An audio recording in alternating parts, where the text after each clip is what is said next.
My calmness seemed to still Horic's followers. "It is true," I said in a low voice. "Skirlau was with him all night, and she is with him now."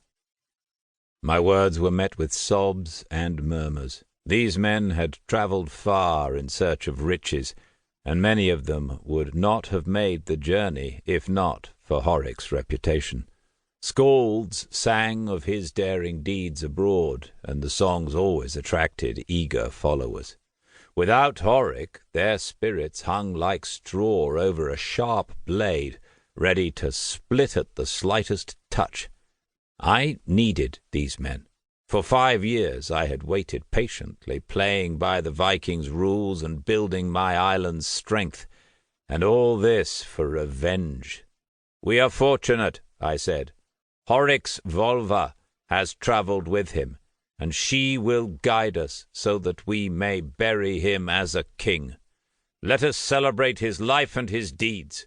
Let us cast our worries aside and join one another as brothers before the gods. Let us drink together and fight together, and let us bury our king together. And when he has begun his journey to the next life, I will lead us all to glory and riches." A dead silence followed. When I thought all was lost, Bjorn spoke up to defend me.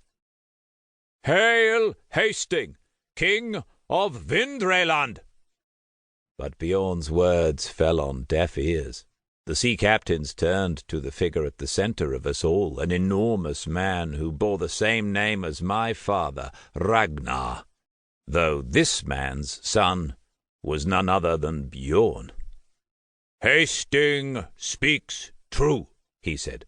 "We should honor the king and do as the Volva says. We will help the king of Vindreland where we are able." The tension in the air diffused in an instant, and Ragnar gave me a stern nod as he and his men left the courtyard. I sighed in relief, as did Bjorn, and we returned to the oak table in the main hall to sit and relax. Servants from the village arrived, as they did each morning, and delivered us our first meal of the day. There were many mouths to feed, so the servants had to make several trips back to Vindavik to feed us all. After they had delivered the morning meal, more and more men joined us at the table. At first we ate in silence, waiting to hear whatever we could from the stairwell. Not a sound came from the second level. One of Bjorn's men sat at my side, Bjarki, a stout warrior with a round face and red cheeks, his hair a mess from slumber and his eyes still half closed. He reached for a pitcher of milk and poured himself a cup. As he took his first sip, he looked at me and noticed my uneasiness. "Did somebody die?" he asked. "The king," Bjorn muttered. Bjorn's response caused Bjarki to shrink. He sipped his milk and looked at the others around the room. I could see the thoughts ruminating in his mind as he scanned the world, searching for the right words to say. At last he broke his silence and said, "At least it's not raining today." A few of us chuckled, and our smiles helped to brighten the room. Bjarki had a way with humour, and he always managed to lift our spirits in our darkest moments. It did not wash away the severity of our predicament, but it at least helped break our sombre mood, if even for a moment. "You know what else is funny?" Bjorn added. "My father called Hasting a king." "You called me a king. He was only repeating it," I said. "A king of what? The wind?" Bjarki said.